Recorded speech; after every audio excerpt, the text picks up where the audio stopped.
Oh, okay, that's what I was kind of waiting for. All right, good evening, everyone. Welcome to the Onalaska Common Council. Today is Tuesday, November 12th, and it is 7 p.m. The first item of business will be the roll call, and I'll ask Joanne Marcon, our city clerk, to call the roll. Mayor Kim Smith, Here. Sean McAllister, I believe he's on Zoom. I don't know if he's logged in. Sean, can you hear us? Okay, we'll move on. We'll come back to Sean. Okay, well, we can show him as absent, and if you noticed him joining, we can add that to the record at that point.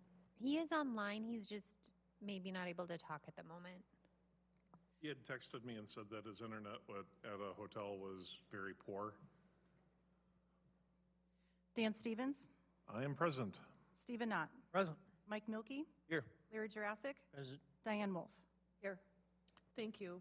Item 2, Pledge of Allegiance. Please rise.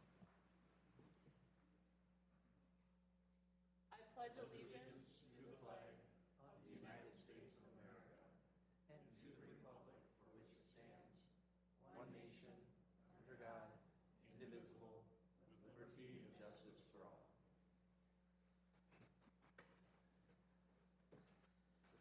Thank you. Item 3 is the rules of the City of Onalaska Common Council and its subcommittees. This is a harassment-free forum. The City Council and subcommittee meetings shall be conducted in a courteous manner. Citizens, council, and committee members shall be allowed to state their positions in an atmosphere free of slander, obscene remarks, or threats of violence. Sufficient warnings may be given by the Sergeant at Arms or the Chair at any time during the remarks, and in the event that any individual shall violate the rules of decorum as set forth, such person may then be cut off from comment or debate. Item 4 is public input. If you'd like to give public input to the Onalaska Common Council, now is the time to do so. Please come forward, state your name and your address, and limit your comments to 3 minutes. Would anyone like to address the Common Council this evening?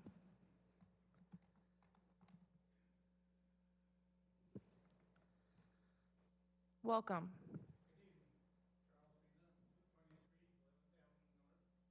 In Onalaska. I would just like to thank whoever got the pedestrian sign in the middle of the street at 11th and Main. It has really helped.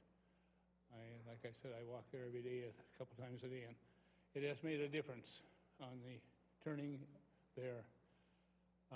I see that one of the problems that maybe you look for a solution when you do something about the intersection, it's a 4-lane there.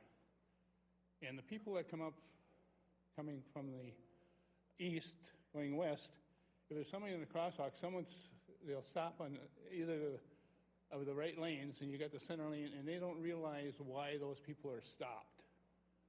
And they pass them on the left, and that's what's causing Recording in progress. So that's one of the things you might want to look at going down the road. Thank you. Thank you, sir. Would anyone else like to address the Common Council this evening?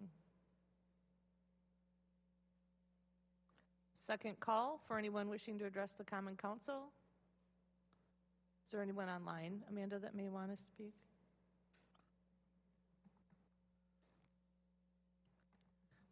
Third and final call for anyone wishing to address the Onalaska Common Council this evening. Not seeing or hearing anyone, the public input is now closed, and we'll move on to item 5, the report from the mayor. Item A is oath of office and recognition on the promotion of Joshua Golbeck to police sergeant. With that said, I'll turn it over to Chief Ashbeck. Thanks. Thank you, Mayor. We have an all-star lineup for you tonight, and so we're going to start off here with Sergeant Josh Golbeck. He came to our department as an officer back in September of 2020. He spent some time with us in the reserves and as an intern prior to that, so he has more experience with us. But we're super excited to have him and have him promoted to sergeant, and so we'll kick it off here with Joanne.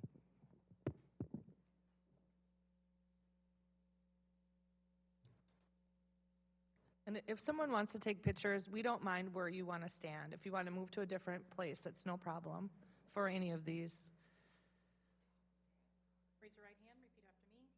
I, Joshua Goldbeck, I, Joshua Goldbeck, having been appointed to having been appointed to the office of Police Sergeant the office of Police Sergeant for the City of Onalaska, for the City of Onalaska, swear that I will support swear that I will support the Constitution of the United States the Constitution of the United States and the Constitution of the State of Wisconsin, and the Constitution of the State of Wisconsin, and will faithfully and impartially and will faithfully and impartially discharge the duties discharge the duties of said office of said office to the best of my ability, to the best of my ability, so help me God. so help me God. Congratulations.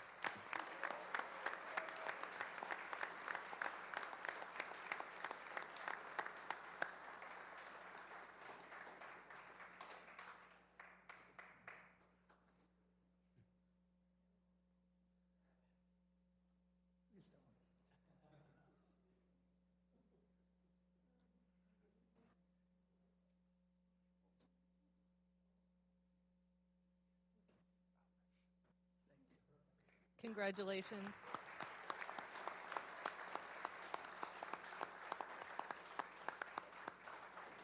Josh will be serving on third shift as a patrol sergeant.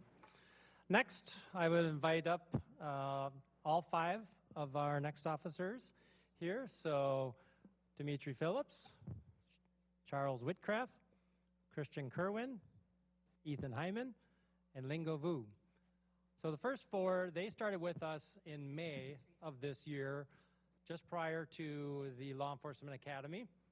And they spent the summer and part of the fall in the Law Enforcement Academy, along with Lingo Vu. He also was in the same academy. And so once they graduated mid-October, we were excited to be able to offer Lingo a position as well. So he started in later October, and now they are all in the field training program, going through an extensive program for about 4 months on the road, paired up with experienced officers. So we will have them sworn in together tonight, and then we'll have them pin their badges individually so family can get pictures of the pinning. Thank you for that, Chief. She's trapped. All right, I will have you raise your right hand, and then individually, you'll state your name. You'll say "I" followed by your name. When we finish with Officer Vu, then we'll do the rest of the oath together. All right, so Dimitri, you can start. I, Dimitri Phillips. I, Charles Whitcraft. I, Christian Kerwin. I, Ethan Hyman. I, Lingo Vu. Having been appointed to Having been appointed to the office of Police Officer the office of police officer for the City of Onalaska, for the City of Onalaska, swear that I will support swear that I will support the Constitution of the United States the Constitution of the United States and the Constitution of the State of Wisconsin, and the Constitution of the State of Wisconsin, and will faithfully and impartially and will faithfully and impartially discharge the duties discharge the duties of said office of said office to the best of my ability, to the best of my ability, so help me God. so help me God. Congratulations.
Okay, so congratulations to Sergeant Gobeck and the 5 newest Onalaska police officers. We hope they have a long, successful career here with the city of Onalaska.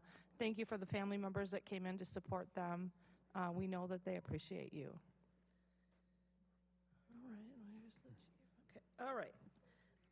Next up, we have recommendation for approval and/or possible action from the following committees, commissions, boards, and officials. All items listed under the consent agenda are considered routine and will be enacted by one motion. There will be no separate discussion of these items unless a council member requests its removal, in which event the item will be removed from the consent agenda and considered in the order of business in the non-consent agenda. Are there any items the councilors would like removed from the agenda? Otherwise, I'll hear a motion. Your Honor, I move that we approve the consent agenda. Second. Motion on the floor by Dan Stevens. It's been seconded by Larry Jurassic to approve the consent agenda. All those in favor, please say aye. Aye. Any Aye. opposed, say no. The consent agenda is approved. Have heard a request to hear item 12C earlier in the agenda, so we'll move that up we're now on non-consent agenda. Item number 7, recap of items pulled from the non-consent agenda. There were none, but we will now discuss item 12C in order to accommodate perhaps some of those people in the audience. And this is under Rick Niemeyer's City Administrator report. So with that said, I'll turn it over to Rick. Thank you, Mayor. I will start, and then I'll turn it over to Jared Holter. As you recall, at last month's meeting, there were several or many members of the public who did some public input in regards to safety concerns related to the crosswalk at Main and 11th Street here in Onalaska. There had been a request that an update be provided regarding any discussions that have been had regarding any potential improvements or changes to be made to that particular intersection. Jared Holter and I have had a conversation about it, and at this point I'm going to turn it over to him, and he's going to fill you in on some of the thoughts that went into that intersection. Go ahead, Jared. Thank you. As you have heard tonight, we did add the crosswalk stanchion at that location relatively soon after that request came in. We did budget in 2024 through the budget process to be installed in 2025 a additional street light. We have had that into Xcel Energy for quite a while now, but that has not been installed yet. So we are working on getting that installed at the intersection to hopefully alleviate some lighting concerns that have been voiced over the years. We did confirm the MUTC, the manual and uniform traffic control devices signage is at the intersection. The arrow and the crosswalk sign are there. We did also, as we do every fall, refresh up the crosswalk, painted crosswalk on the pavement at the intersection. We do that throughout the city, not just at this location, but it was repainted. We did look at installation of flashing crosswalk signs. Those would be on, those would not be pedestrian activated, but just a crosswalk sign. There wasn't so much the cost was about $1,200 a piece, but we looked at that intersection and the data along Main Street and the other intersections, and the engineering department did not believe that that intersection merited one any more than the rest of the intersections along Main Street. The traffic pedestrian counts and the accident history did not convey that, so we still have those quotes. We still do have that in our toolbox yet, but we have not implemented that. We are also looking at 2028. The DOT will be working on replacing the pavement and doing a reconstruction of Main Street, State Trunk Highway 157. So we are working with the designer. We have quarterly meetings, and we did discuss this at the last quarterly meeting. They're going to look in all the intersections and pedestrian improvements for the project, but those will not be done until 2028. There will be a public hearing, public information meeting, hopefully in the spring, summer of 2025, that the city will be presenting what will be going forward in conjunction with the DOT. It's a DOT-led project, but the city is a partner in the project. We'll be replacing various city infrastructure as part of that project. we will be presenting what the future design and what that street will look like in 2028. So more information to come on that for the future of the project. With that, that is kind of a status report of where we're at with the intersection. Thank you for that, Jared. Are there any questions from the counselors regarding the crosswalk and the status? Alder Stevens? So, Jared, in between the Sand Lake and the Second Avenue, I mean, there are other crosswalks in between that section, is that correct? Approximately how many? I know there's one by the school, I think 11th. Painted crosswalks, I don't, on the top of my head, but I'm almost positive we've got one at 8th. We got, well, out in front of the school here at 6th. We got one at 8th. We got one at 9th South, 9th North, 10th Avenue going to the south, 11th Avenue. So probably 8 between Sand Lake Road and then very obviously more downtown. Thank you. Okay, thank you for that report. Alder Wolf? Thank you, Your Honor. I know I had talked, someone had called me in Second District, returned a call today, and she had shared, again, just something recently that happened to her, and she's in the crosswalk, and to follow up with what Mr. Bina said earlier under public input, she experiences the same identical thing when people are turning a certain way and people think they can go around. And that's kind of the nature of that being kind of a 4-lane right now. And that's what she has found several times. I had asked staff to go ahead and put it on council agenda this evening because I thought for the sheer number of people who had come in last month at council, did public input, the petitions that were sent out that we received, I thought that we as a council, as a city, owed those people at least an update. What is the plan? Because nothing came through Board of Public Works. But I thought, I leave it up to the engineering department to make those decisions. One thing that I would stress totally is people need to start, especially at nighttime, they need to stop wearing just all black. Because I almost hit someone within 3 days after last month's council meeting. And I'm fully aware of that, of the crosswalk, what has happened there.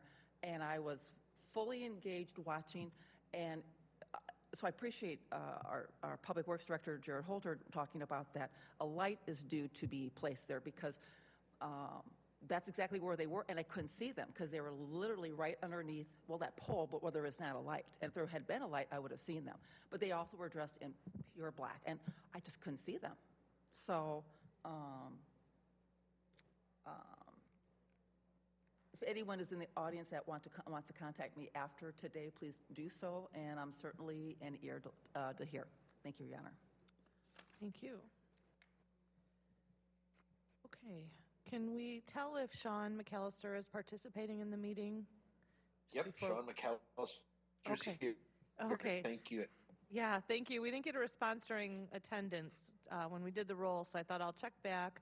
Okay, we'll log you as being in. But with that being said, when we get to the finance and personnel, I'll just defer to Alder Stevens because I know it's difficult when you're attending online to be participating fully, especially when you're presenting something. So if that's okay with you, Sean. Yep, that's perfect. Thank you, Mayor. Okay, so that brings us to item 8, the Finance Committee, and I'll turn it over to Dan Stevens. Thank you, Your Honor. Under item 8A, vouchers, the following is a list of monies expended since the last Common Council meeting dated October 8th, 2024, and the total is $2,901,831.62, and I move that we approve that. Second. Okay, I have a motion on the floor by Dan Stevens. It's been seconded by Mike Milky to approve the vouchers as described. Is there any discussion? All those in favor, please say aye. Aye. Any opposed, say no. Motion carries unanimously. Thank you. Back to you, Alder Stevens. Thank you again, Mayor. Under item 8B, approval of BS&A and Andrews Technology for enterprise resource planning software. I will make a motion that we approve proceeding with BS&A. Second. I have a motion on the floor by Dan Stevens. It's been seconded by Larry Jurassic to approve the resource planning software. Discussion.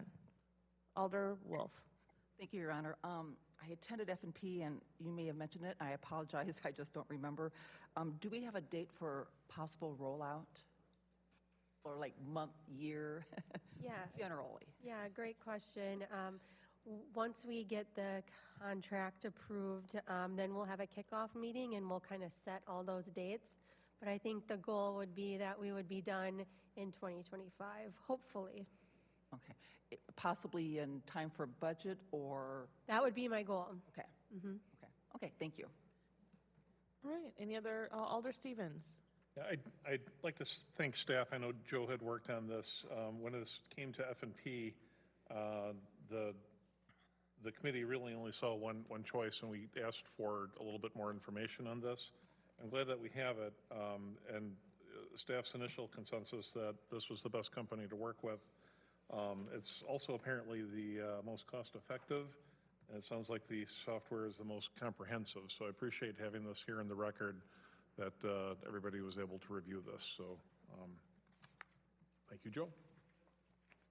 Okay, thank you. Any other comments or questions regarding the approval of the ERP software? And just for the record, that includes the Andrews technology for the, I don't think I had included that in my motion, but the intention was to place that there if you want to second that, Mike. Okay. We'll accept that clarification. All right, the motion on the floor is to approve the BSNA and Andrews technology for our ERP software. All those in favor, please say aye. Aye. Aye. Any opposed, say no. Motion carries unanimously. Thank you.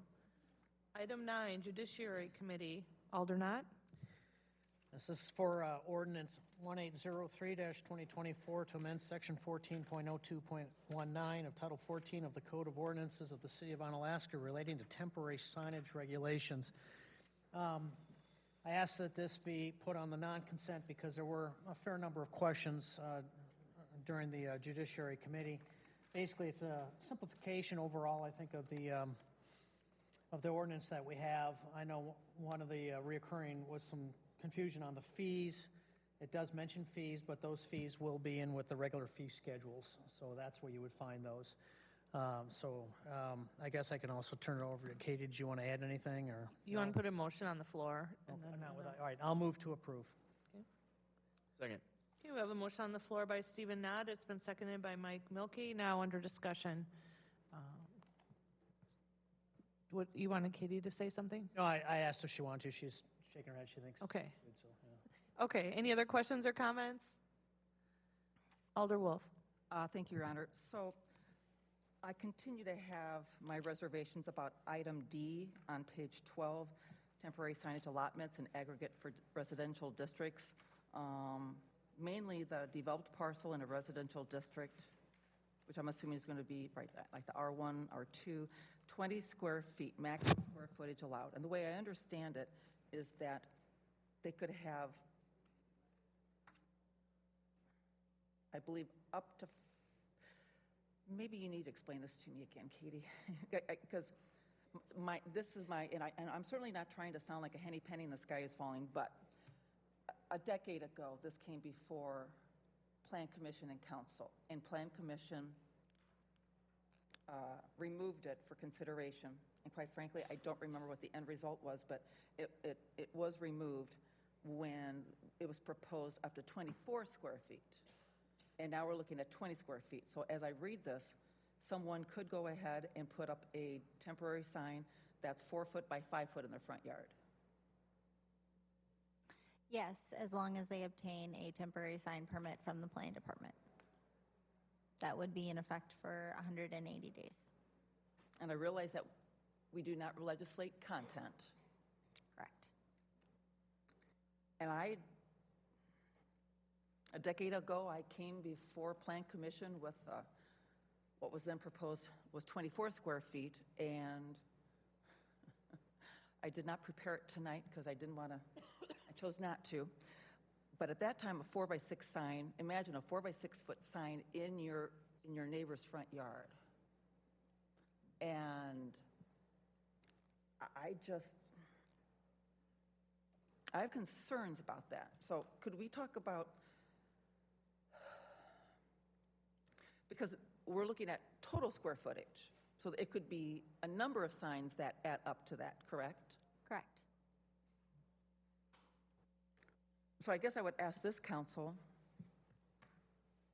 if anyone here has a problem with a possible 4-foot by 5-foot sign in residential neighborhoods. I don't have a problem when it comes to commercial, but this was struck down, granted it was 24 square feet, but whether it's a 4 by 5 or 4 by 6, it's very large. So as someone who has done a lot of sign placements, I worked really hard to keep the city of Onalaska very free of people trying to come in personally and put up things that I think that they shouldn't be up size-wise. I personally can't support 20 square feet. Thank you. Okay, any other questions or comments? Alder Stevens?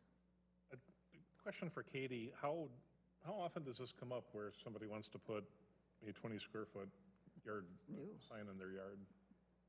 I mean, is this the exception, or is it a rarity? Or if we pass this, or will the city of Onalaska be rife with large signs in people's yards?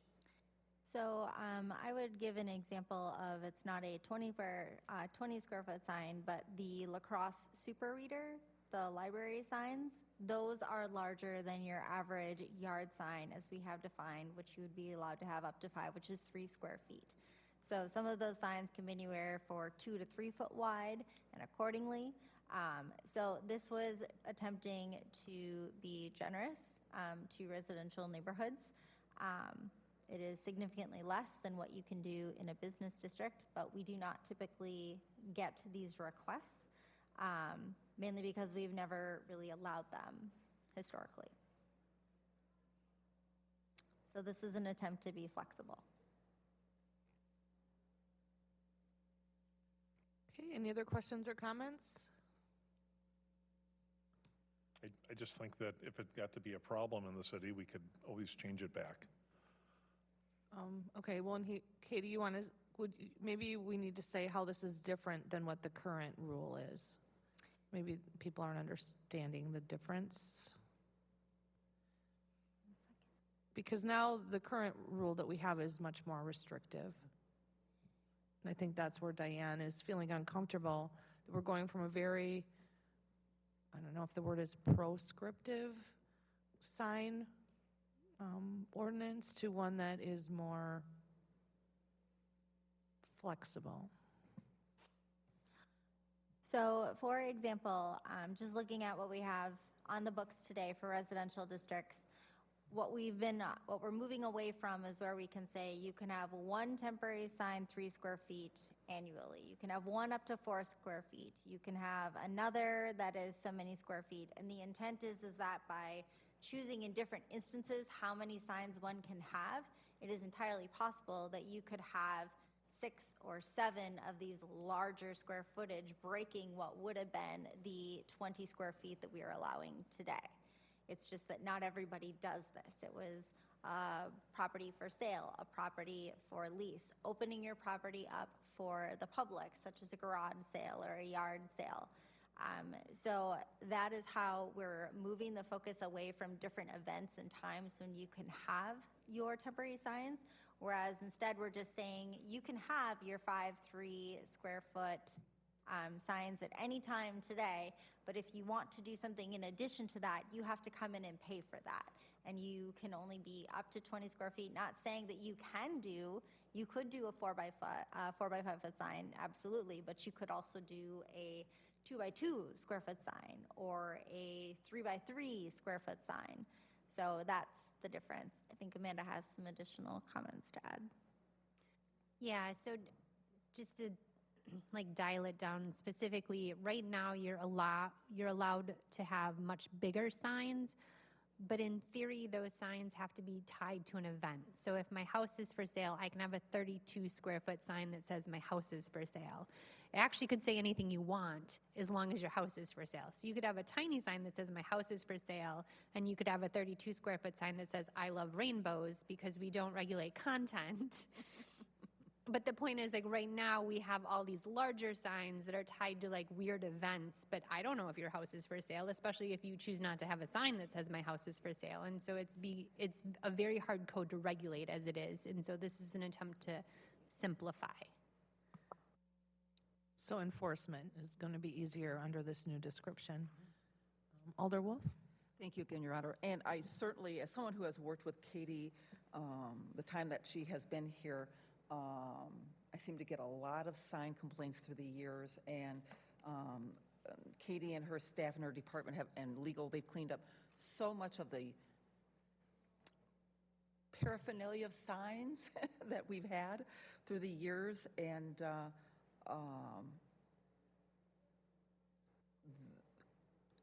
I totally support the department being able to manage it easier, and that's what this, I understand this is where this is really coming from also, because you don't want to have to be able to get a call for every sign complaint, and it's just so much easier to manage. But I just want you to understand that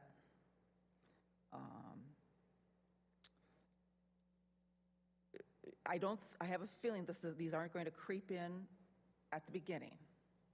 It may take time, but you're also, whatever signs that may come, you're going to have them for 180 days. You're going to have them for 6 months. They're not going to be signs that staff can go, oh yeah, we'll go ahead and send them a letter, they'll be down in 2 weeks. 6 months total. So just want you to be aware of that, but I will not be supporting that this evening. But I do support staff, I support everything else, but not this one line item. Thank you, Your Honor. All right, thank you. Any other discussion? Okay, the motion on the floor is to approve ordinance 1803, 2024. All those in favor, please say aye. Aye. Aye. All those opposed? Nay. Motion passes 5-1. Thank you. We'll move on to the planning director report. I'll turn it over to Katie Aspenson. Thank you, Mayor. Included in your packet is a preliminary resolution to vacate and discontinue Pauline Avenue that is located in the city of Onalaska, La Crosse County, Wisconsin. This is the initial resolution to begin the process for the vacation. If you're wondering where Pauline Avenue is, it is north right off of where County Road SS is. It would basically take you into the backside of Festival Foods for a general description. Currently, there's a driveway that is serving the two properties that are on either side of this that is owned by a family, and they are requesting to vacate this land so that each side may use it henceforth. Thank you. Thank you. Can we get a motion for discussion? I'll move to approve. Second. A motion on the floor by Stephen Knott. It's been seconded by Larry Jurassic to approve resolution 32-2024. Is there any further discussion? We'll start with Jared Holter. So basically, this is a right-of-way that's on Double S between Crossing Meadows Drive and 12th Avenue South. It was platted as part of the plat for those houses that were built along Double S, probably late 60s, early 70s. When the Crossing Meadows area was developed, it obviously developed without utilizing that access due to traffic concerns and things like that. And the strip mall now actually consumes that area. So if you did put any street in, it would come to the back of the strip mall, would not offer any sort of additional traffic advantages. Even if the area was redeveloped, we would still direct the traffic out to the signal at Crossing Meadows and 12th Avenue South where Crossing Meadows comes out. So I don't see any need for the right-of-way that we see here. Okay, thank you. Alder Milkey? Thank you, Mayor. Just a quick question. In the future state, if this were to be two separate families, is there any issues caused by this, I guess? So if it's a platted right-of-way, it gets split equally between each adjoining property owner. Okay. All right, thank you. Okay, any other questions? All right, the motion on the floor is to approve the resolution 32-2024. All those in favor, please say aye. Aye. Aye. Any opposed, say no. Resolution passes unanimously.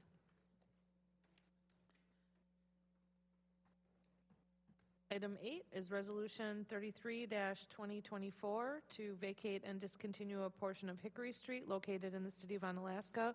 Back to you, Katie. Thank you, Mayor. So this is a preliminary resolution to vacate and discontinue a portion of Hickory Street located in the city of Onalaska, La Crosse County, Wisconsin. This is, again, the initial resolution starting the process. The purpose of this vacation is to allow for the expansion of the Onalaska Cemetery. The city of Onalaska will be the, again, owner of the land, just in a different way. Thank you. Thank you for that. Motion to approve. Second. Okay, we have a motion by Stephen Knott. It's been seconded by Diane Wolf. Is there any discussion? Okay, the motion on the floor is to approve the resolution. All those in favor, please say aye. Aye. Any opposed, say no. Motion passes unanimously. Item 11 is an alderperson report. Alder Wolf. Thank you, Your Honor. I just wanted to note, I had a couple different staff members reach out to me the past couple of weeks and wanted me specifically to call out the work of the city clerk's office with this past election. I had already planned on doing so, but I'd like to add I was very appreciative of the unselfishness of the two employees. As a reminder, it is under the purview of the clerk's office to set election days and hours for in-person voting, and also whether or not absentee ballot boxes will be provided for the period before Election Day. I'm sure you've heard some kerfuffles in the news and some people maybe not having them and whatever, and I'm very appreciative of our city clerk and her staff providing those absentee ballot boxes. It's kind of been a longstanding tradition that we've had them. I don't believe we've encountered issues. And I believe this year was the first time that you offered Saturday hours. And I believe you shared with me that you had about 150 voters that day. My husband was a poll worker on Election Day last week, and it obviously is a very long day, and I know Mayor Kim and I, we've been poll workers in the past. It is a really long day, and I used to just do half days with my migraine, so it's a very long day, and my husband was appreciative that we had, what percent were early voters before Election Day? It was like 64.6. 64.6. So think about all those people who came through those doors, those 9 days before Election Day, and the staff that had to be trained. And so I just want to reach out and personally thank our clerk's office, both Joanne Marcon as our city clerk and Stacy Wilk as our deputy city clerk, for your leadership. Thank you to all the poll workers for all the work they did. I know there was many departments that participated in Election Day. I know we had, I believe, plainclothes police officers and the work up at the Omni and the work here at City Hall. And there's probably too many people that I couldn't even begin to mention, but I happened to be in Chambers walking through, picking up some items election night, and I just walked through and I heard about 9 o'clock, we balanced. And it was the first time through, and the elation that people feel when they balance the first time. So just very proud of the city of Onalaska that we weren't in the news. So thank you to all. Thank you, Your Honor. All right, thank you. And I'm sure we all agree with that. Please pass it on to Stacy as well. Item 12, City Administrator Report. Turn it over to Rick Niemeyer. Excuse me. Thank you, Mayor. I handed out the report before the meeting tonight, just a couple of quick updates. I've been regularly updating you on the RFP processes that we've been doing this year, as there have been a significant number of them. Currently, the fire department study is continuing to proceed, and hopeful that'll be completed by the end of the year. The one I didn't add on here was the study of the Omni Center, and looking at some expansion of that as well. I'm sure many of you have driven by the community center to see the progress on the construction.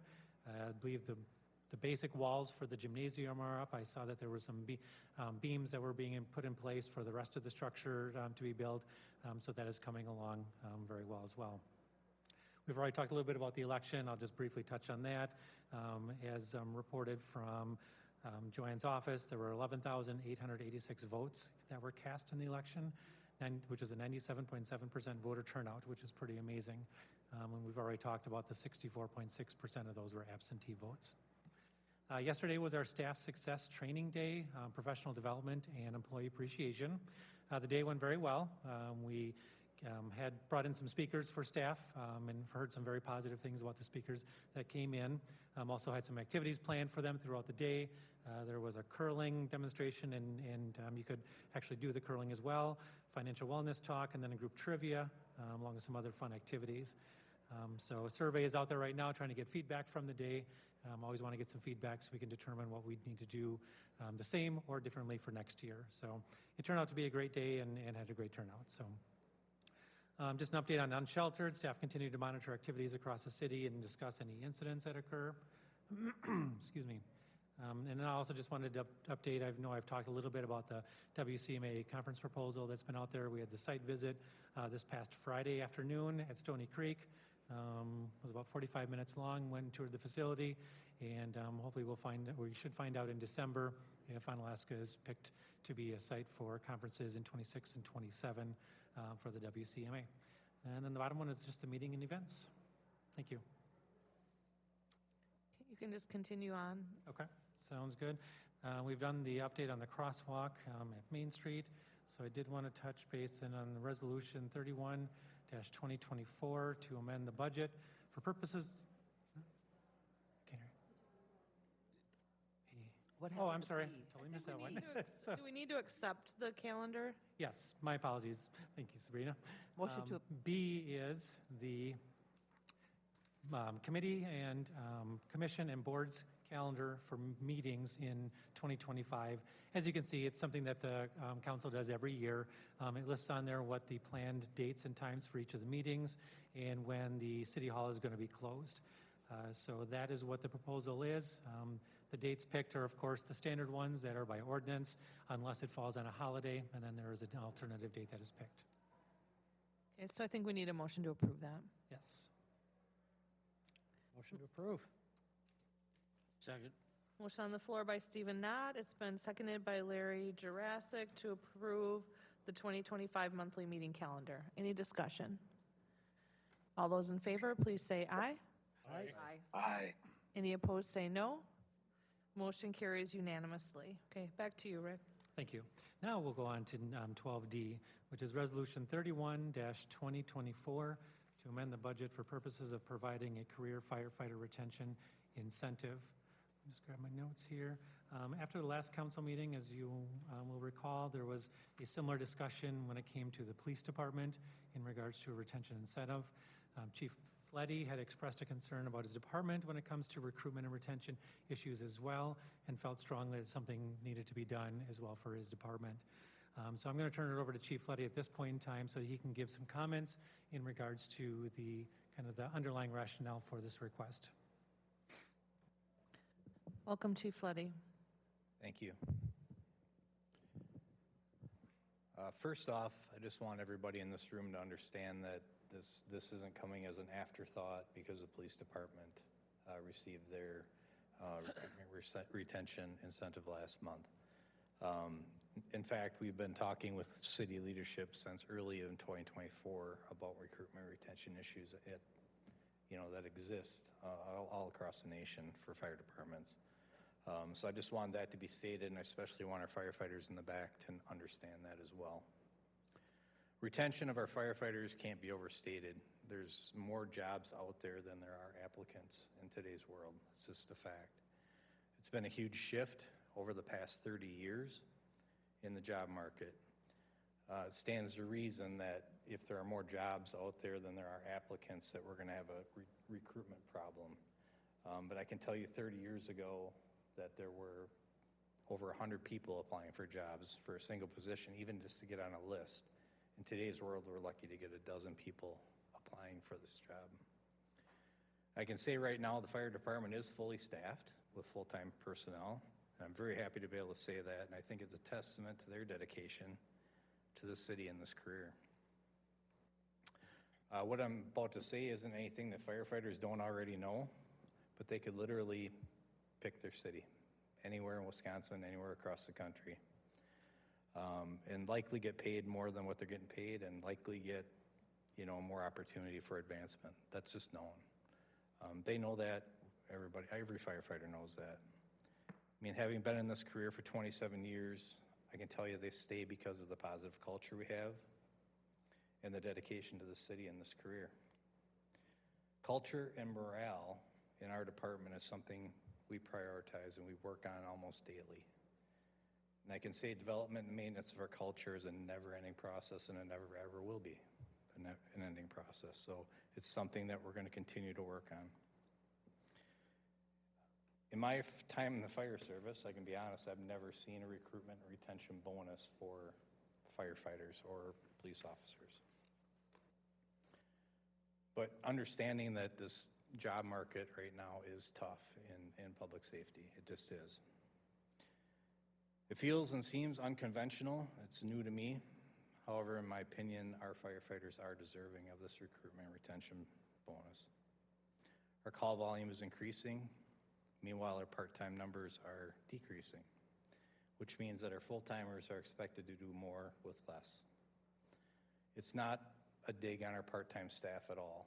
You got to realize that they have full-time jobs, spouses, children, and full-time commitments outside of their part-time job as a part-time firefighter. But the fact is we're lucky to see one part-timer come back in for a structure fire nowadays. It's more falling towards the full-time staff to restaff the station when we do have a working structure fire. And I really do appreciate, I just want to make sure this is heard, that I do appreciate our part-time members, but I do understand that they have a full-time life outside of the fire department and their part-time job. The facts are our crews are being asked to respond to very dangerous conditions with a maximum of 6 personnel on a good day, and sometimes 2 to 4 personnel, depending on if we have other calls going on. We do have automatic aid and mutual aid contracts in place. However, but we can't rely on that as our staffing model, simply because mutual aid, automatic aid, coming from Holmen or other communities around us, they may be mitigating their own emergencies, and they can simply deny not coming. So that's why I'm saying we can't strictly rely on these mutual aid and automatic aid contracts. Just a couple of examples what our staff experiences pretty regularly. Just last week, we had 2 events that I can tell you about on November 6th. At 12:40, we received a call for a cardiac arrest on the north end of town. Actually, it was out in the township, just outside the north end of town. Typically, on a cardiac arrest, we need more than just 2 people to respond to those types of incidents, so the rescue and the engine responded. As soon as they got to scene, we received a structure fire back on Highway 16. So with nobody left in the station with 5 personnel on that day, 3 people had to leave that scene and head back towards that structure fire. And that was at a restaurant. And I'm going to say thankfully and luckily, that fire was able to be mitigated quickly. However, if that were a working structure fire, we'd have been really delayed on that scene. And I can tell you as well, just last Friday, with 4 people on duty, we received a call for a garage filled with smoke, and while en route, received a call for stroke-like symptoms. And again, we had 4 people on duty. So we're sending 2 people to a potential structure fire and 2 people to a patient with stroke-like symptoms, which leaves our station completely empty. For the past 5 years, our call volumes totals have set records each consecutive year. And we're on pace to exceed 2,200 calls for service this year, which would set another record. To sum all this up, the members of our fire department are top-notch firefighters. I've been around for quite a while. I've been doing this for 27 years. They know what they're doing. They're very good at their job. They're dedicated. They go above and beyond what is expected of them, not because they want to, but they do want to. Not only because of that, but they have to because of our staffing. And Alder Knott made a mention this last week. Just like the PD, they see horrible things every day. Horrible things that the rest of society doesn't have to. And each one of us can tell you that there are several calls that in your head that will not go away. They are etched into your memory forever. So even though this is a little unconventional to offer a retention bonus, I think our firefighters are very, very deserving of it, just as the members of the police department are. I'd ask council tonight to very seriously consider the resolution before you.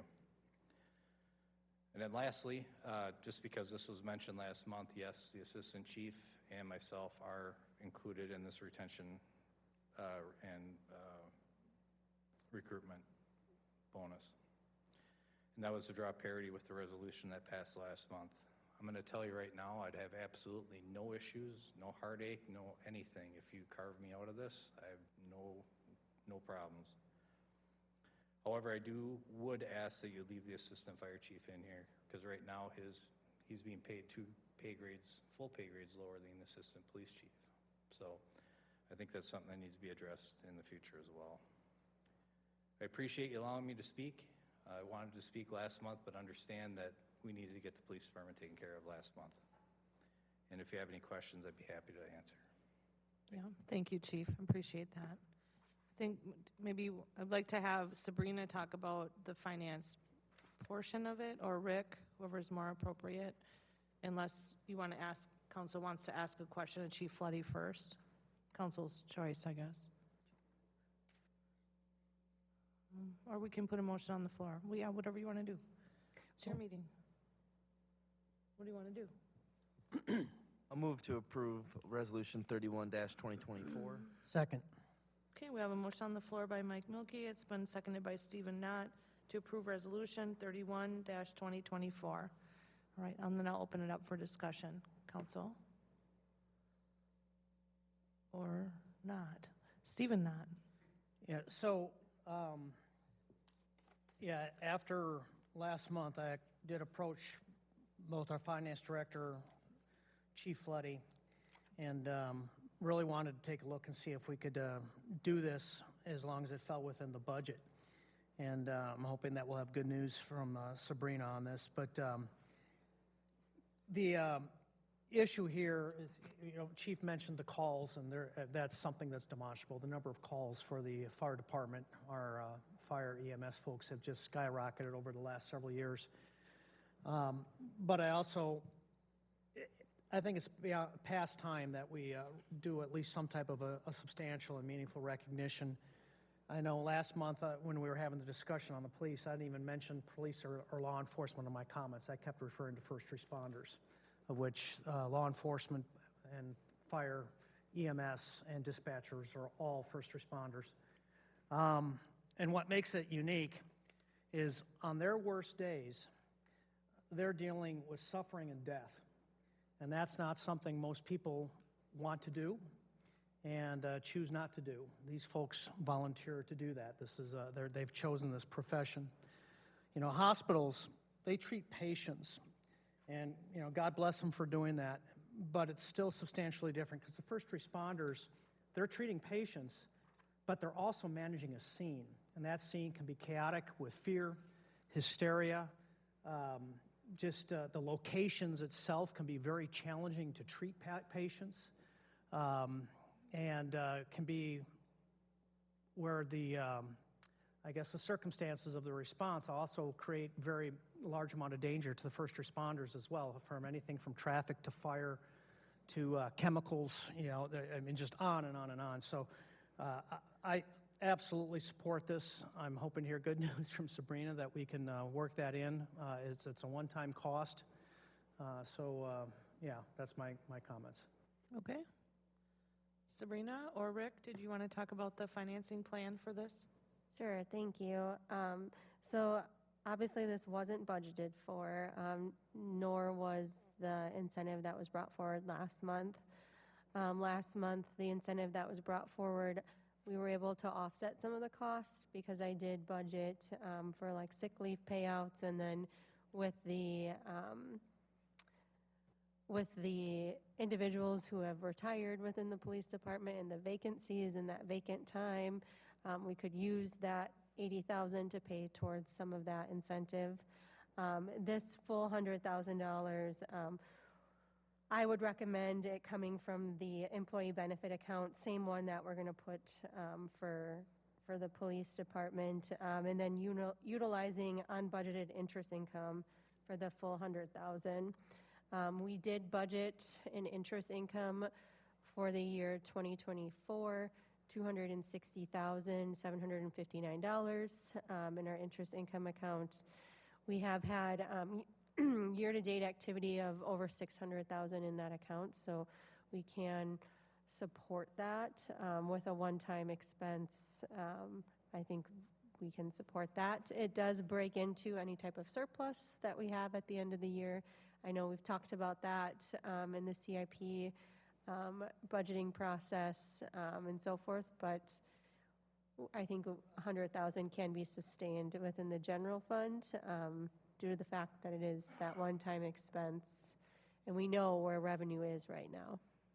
Thank you.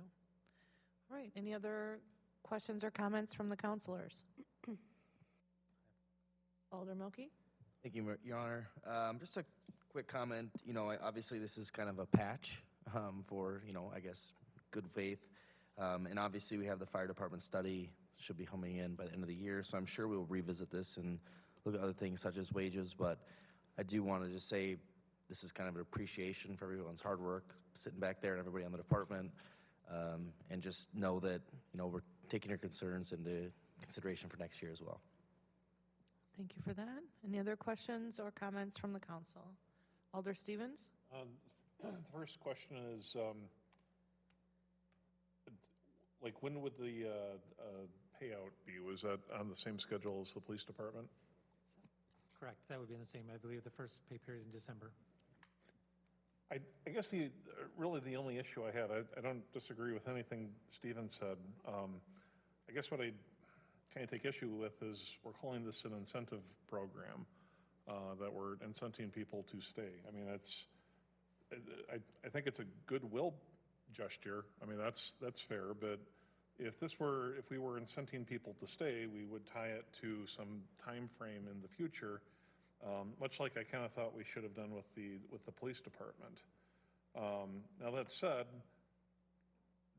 our public safety, both police and fire, are negotiated under union contract, and the timing was, in retrospect, kind of horrible because inflation really took off after the contract. And the issue is not, you know, should we be doing incentive programs for staff, which in a municipal government just, I mean, it does not sound like a good idea, but these are kind of weird times. So I can live with this as long as Sabrina tells me that's okay. But really, we're not incenting anything here. I mean, this is just, you know, hey, guys, we appreciate you, and I hope you stick around. My preference would be to earmark this to a later date, that the public safety people would get if they were retained for a set period of time. And the real issue is at some point, I'm hoping we can open up the talks again and try to fix the issue on wages. I mean, this, as you said, this is kind of a patch. I think we need to fix the real issue, which is what the actual wages are, and make sure that they're at least on par with people in our community. I'll support this as long as Sabrina gives the thumbs up, but I don't think it's an incentive. So, thank you. Okay, thank you. Any other discussion? Alder Wolf? Thank you, Your Honor. I'm hesitant to say what I'm about to say because I certainly do not want it to be taken wrong, but I can only control what I say, and y'all can take it the way that you wish, but I know what's in my heart and why I'm going to say what I'm about to say. As someone who's been here a long time, I sincerely appreciate all that our fire and police do to protect us. I know some of these faces that have been in this room for a long time when it comes to police and fire. The one thing that troubles me, that just makes me, I had a little bit of unease last month, and I continue to have that unease, and it has nothing to do with those who we are looking to incentivize. That's not the topic. The topic, though, is all those others who are at City Hall and within these walls, and the work that y'all do every single day. And we all have different roles that we fill. And I just want to speak on my behalf that I just want, as much as I hold fire and police up in a very high regard, you know, you wear a uniform every day, and I was brought up that you are up on a pedestal that, you know, that I appreciate and the work that you do. And I get a little emotional when I talk about that because you all choose to wear Onalaska's uniform. And I've lived half my life here, and I'm very proud to sit in this seat and represent Onalaskans. And I feel that some of you who have been here a while, you choose to still stay here because you want to drive a truck that says City of Onalaska.